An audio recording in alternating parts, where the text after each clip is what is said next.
Welcome. So let's get into it, gentlemen. Driving South by South partnership in an area of globalization. This is a key topic for South Africa. And with shifting international relations driving a new era of reglobalization, which reshapes trade. And not only that, it drives new partnerships forged as other nations seek to share and shore up their supply chains and labor. The establishment of the African Continental Free Trade Area and the expansion of BRICS both signal a rise in South-South partnerships and economic integration between and within regions. So I'd like to start with you, Minister Godongwana. South Africa recently hosted the 15th BRICS Summit, where it was announced that 6 new members are joining. Indeed, 5 have joined as of January 1st. How will this enlargement impact the existing economic order, and what opportunities does it present to South Africa and fellow BRIC members? Okay, thank you for that. Let me say, the idea behind BRICS, I know people tend to think that we're ganging up against anybody. It's not a ganging up against anybody. The idea of BRICS is to develop a common agenda, a common developmental agenda. And to that extent, we have been made progress in BRICS before the enlargement. By the way, we formed the National Development Bank, and as a result of that, we've started the extension in the bank, the BRICS Bank. We started the extension there, and now we've also extended that on the political arm. Lastly, to consolidate our developmental agenda. And I must also confess to fight together for a reform of the multinational institutions. Those are some of the key objectives, if I can say, the minimum program. Minister Patel, for you, where is the continent primed to benefit from these shifts? And which industries in particular hold the most promise for growth in South Africa? Well, hello, Christina. Let me say that the new focus on BRICS takes place at a time with other significant developments globally. We live in a world that's more fractious, a world that is more volatile, and at the same time, the COVID experience and the war in Ukraine showed companies, but also countries, the enormous expense that we all incur when you have supply chain disruption. And so I think we're coming into a new world now. Your question is specifically focused on the African continent. Consider, by way of context, some metrics that shapes our thinking on the continent. Africa accounts currently for 17% of the world's population. It is the fastest growing continent demographically. 1 in every 2 new babies born between now and 2050 will be African. And so we're looking at a population that will be significantly bigger than 2 billion people. We'll overtake China and India fairly shortly in population. At the same time, Africa accounts for 3% of global GDP. And if you take a metric of industrialization, let's say steel production, or let's say car production, it accounts for about 1% of global output. Therein lies an opportunity. But that opportunity needs to be seized by changing the relationship between Africa and the rest of the world. We need a new grand bargain as Africans that will unlock the opportunity for industrialization. And the critical deficit, as we see it, is in the industrial sphere, in growing our manufacturing sectors. Not only the traditional ones, we want to grow, for example, clothing and textile, but also in some of the technology-led sectors. So the technological changes also provide an opportunity. We've seen in communication leapfrogging. We see an enormous opportunity now for the continent to do more. But why hasn't it done it? It's done that because we've had 55 separate little blocks with about the same population as China or India. So that's what we're trying to change with, among others, the African Continental Free Trade Area and our new thinking about how we leverage mineral resources to fuel a drive for industrialization. So manufacturing, primarily, you mentioned a couple of things there in like clothing manufacturing, but you also did mention, responding to COVID in the future. Are there other industries like pharmaceuticals or that are important to you in this? Yes. So perhaps by just way of illustration, Africa is a very significant net importer of pharmaceutical products. During COVID-19, we were left with an enormous challenge. We could not access vaccines. And so South Africa tried to repurpose our industrial capabilities. We started to produce the J&J vaccine and the Pfizer vaccine using our industrial base and supplying to other African countries.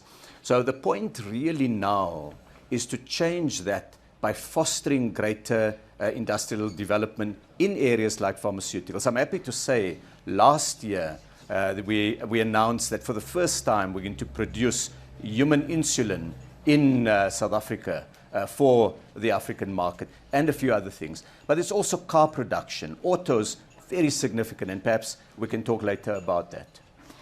Well, talking about a unified Africa, you're a very busy man. It's been 2 years since the AfCFTA has come into effect, and the deal promises to boost intra-African trade by more than 80% and lift 30 million Africans out of extreme poverty. But there's still a lot to be done. You've done a tremendous amount. How can African nations work together to boost trade and growth? Thank you very much for the invitation, and I want to express my appreciation to be here with the honorable ministers this morning.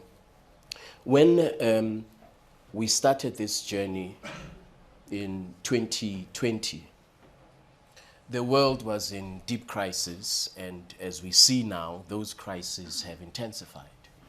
Minister Patel mentioned the public health crisis at that time, as well as the geopolitical and geoeconomic tensions, which really had a very, very materially adverse impact on the African continent, particularly in respect of global supply chains and their disruptions. To give you an example, the African continent, export markets, Africa's exports to the EU reduced by over 40% within a very, very short space of time.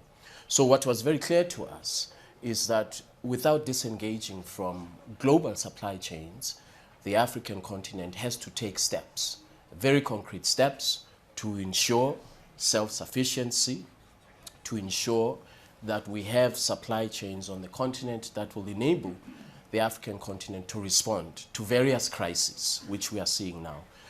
And one of those responses is the trade instrument, the AfCFTA. Minister Patel mentioned the auto sector, pharmaceuticals.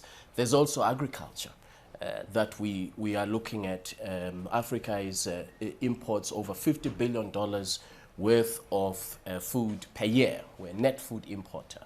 And yet we have the food products, the agricultural capability on the continent. And so to put all of that together, moving beyond the nuts and bolts of a trade agreement, but to really create an African continent that can respond to challenges of the day and the future, and also position itself for future growth. The ministers mentioned that by the turn of the century, 2050, the African continent will have the largest working force in the world. But if we continue to be a fragmented market, a market that has over 42 currencies, a market that is fragmented in terms of rules for investment, for trade, for competition policy, we will not succeed. We will forever remain a continent of potential. But I believe that with the AfCFTA, we are on the right track of creating a single market that will be globally competitive. Go back to where you're going. Can you share with us, what do you think are the most essential catalysts to start that change? If you had to think of what are the top 3 catalysts that would move towards that really important but ambitious goal? I think a continental industrial development strategy and a continental industrial development plan to make sure that we overcome the deficit that Minister Patel mentioned of contributing less than 3% to global trade and global growth. We need to establish centers of manufacturing excellence across the African continent. Second, Africa's economy is increasingly becoming a digital economy. And here we have very, very unique opportunities. For example, we know that across the length and breadth of the continent, we have young Africans who are really at the cutting edge of digital innovation for mobile banking, for payment system, and a range of other digital enablers of the economy. So for me, this is the second. The third and final point I would say is in respect of inclusion of young people and women led small medium enterprises, which has been our emphasis for the last 2 years. I want to come back to that in a minute, but if I can switch back to you to the point of the catalysts that were identified and the things that need to change. When you think about that, how do you think about what structural reforms South Africa is leveraging to boost productivity, which would be in tandem with this more of a unified approach? Let me just make 2 points before coming to the South African one. Just jump on the 2 points my colleagues have dealt with. On the sectoral stuff, one of the things around climate change, if we were to talk about investment in energy, that's one of the sectoral actors which is going to be critical. As part of climate change, most countries on the African continent are going to require massive investment on the energy stuff.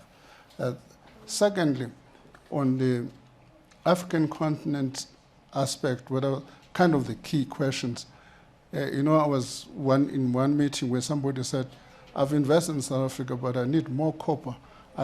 There's copper in Zambia, but I can't get the copper in Zambia because of infrastructure challenges. I've got to get the challenge, the copper in Asia. So the second aspect to this African continent, Africa, is trade facilitation infrastructure. I wanted to page those 2 things before coming back to the South African situation. If you look at the South Africa, there's been a number of things we are doing to deal with structural reforms. Key amongst them, one of the key perennial problem we've had has been on the energy front. Massive structural reforms we're dealing with in dealing with that question. A new challenge has been the logistics sector, where we're investing a lot in it. And thirdly, we've been trying to change the skills composition. To the extent that we don't have them, we've provided an environment where we can import skills with ease. So there's a lot of structural reforms which we were engaged in order to make sure that we can grow the economy and be competitive. So back to you with the lens on South Africa. Africa is home to the world's largest and youngest and fastest growing population. And you mentioned how important the youth are. I know in talking about preparing this next population, what do you think are the key things that need to be done to prepare this fast emerging workforce and the next generation that will benefit from all the work that you're doing in your role? Well, there are efforts at national level and regional level, and I have no authority to talk to those, but from a continental point of view, preparing young Africans to take advantage of a market of 3.4 trillion United States dollars. As I mentioned earlier, digitization of Africa's economy is critical, not only for inclusion, but also for competitiveness. So we are at the cusp of concluding a protocol on digital trade, as well as a protocol on women and youth in trade. And these 2 protocols will actually be the very first of their kind in the world. We will develop legally binding obligations that will ensure that we move beyond aspirations about women-owned businesses, SMEs in particular, and beyond aspirations about young people inclusion in the economy, that we translate those aspirations into legally binding obligations to create opportunities and to eliminate barriers for trade. Africa will require over 700 data processing centers. And this competitive advantage, in my view, this places the African continent in a competitive advantage to really position herself as the data processing, managing, and engineering center of the world. And when you look at already the investments that are happening in just outside of Nairobi, in Naivasha, Kenya has a green data center.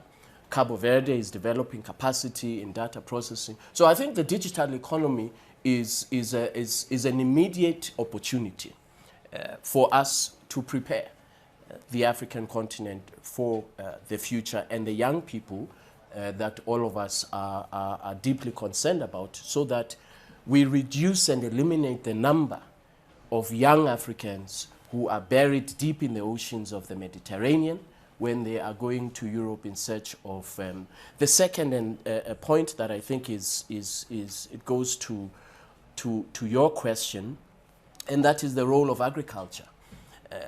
We have opportunities in the agricultural sector, agro-processing that can create jobs for young people.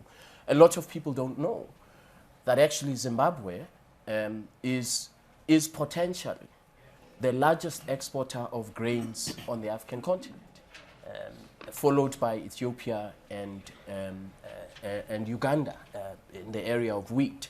So there are certain areas where I believe we have a very unique opportunity to accelerate Africa's growth, to contribute to Africa's overall GDP per capita.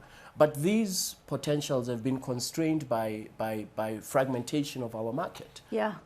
And that's been the big challenge, which is what the AfCFTA is there to address. Minister Patel, South Africa is home to 40% of the 345 African companies over $1 billion in revenue. What can other economies learn from the experience fostering a competitive business environment and passing structural reforms?